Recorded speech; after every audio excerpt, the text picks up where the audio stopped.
Çeperçilik Akademiyasının Sunotorunç kafedrasının muallimi Ceren Baltayeva. Onga şunku Türkmenistan Çeperçilik Tergiler Müdürlüğü ve şekillendir sunotu merkezinde Türkmenistan Devlet Çeperçilik Akademiyasının Tapkaçlık Kafedrasının muallimleri qarasılığımdın 33 yıllığı münasibetli tergi açtılar şu terginin esası temazmuni kalıbımızın qarasılığımızın hem de vatanımızın ovadanlığını renklerde görkezmek. Bursatdan peydalanıp Türkmen halkının milli lider kahraman arkadağımıda, hormatlı prezidentimiz arkadağlı kahraman terdarımıda Türkmen sunotunu östürmeğe, onun dünya yaymağı, giy mümkünçilikleri dörüdüp beryanlığı için çoğun urta olsun aytiyarız. O kahraman arkadağımızın, arkadağlı kahraman terdarımızın canları sağ olsun, ömürlü uzak olsun. Ehli iyiliği ve tutyan tutumlu işleri, emisi de ruhaslıkları beklensin.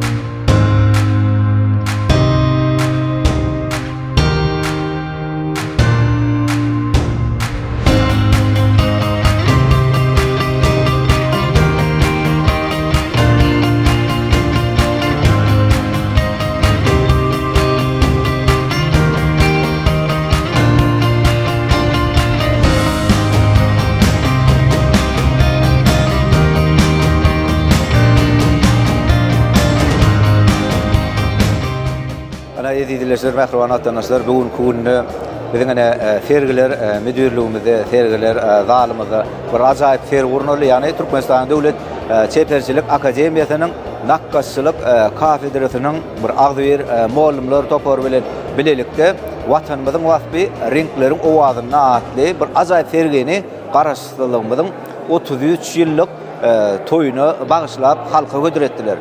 Şeyle bir acayip fergide yaşlarımız şu ustaatlık yol bilen beyan eden öz işlerini Halipa şehirlik yolunu esaslanan niven biz aydıplar. Sebebi her bir ilim alyan, bilim alyan talip yaşlarımız öz muallimlerinin yolundan öğrenme.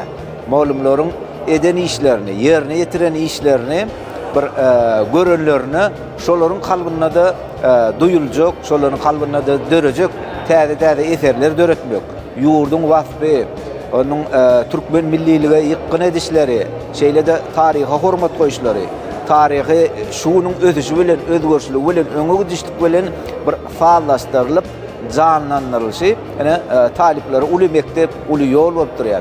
Hakikaten mene şunun kunni bizim suratkeşlerimiz özünün acayip kalbindaki acayip renkleri, acayip duyguları, Türkmen milliliğe bolan garaýşlaryny renklerin owazı bilen, renklerin fallaşy bilen bir näçe işleri döretmäne çalışýarlar. Hakikaten şu yurdumyzyň künjegine, ähli yerlerine ki suratkeşler özleriniň başarnyny şular ýaly açyk görkezlerini milliliğe bolan söýgüsi, watanymyza bolan söýgüsi, şeýle de atwalarymyz bilen däp desturlugy ýykkyn edişleri, şugun kunyň ajaýyp owazy, şugun kunyň ötüşlügi, özgörçlügi renkler dünýäsinde görmek bolýar. Bugun kunni arzuklaryň hasyl bolýan ülkesinde ähli döredilýän mümkinçiliklerden suratkeşlerim giňden peýdalanýanlygy şu taýda görmek bolýar, pursatdan peýdalanyp gahrman arkadağymyzyň, arkadağly gahrman terdarymyzyň canlarynyň sag bolmagyny, başlarynyň dik bolmagyny, alyp barýan her bir ýyly pähwetli işlerine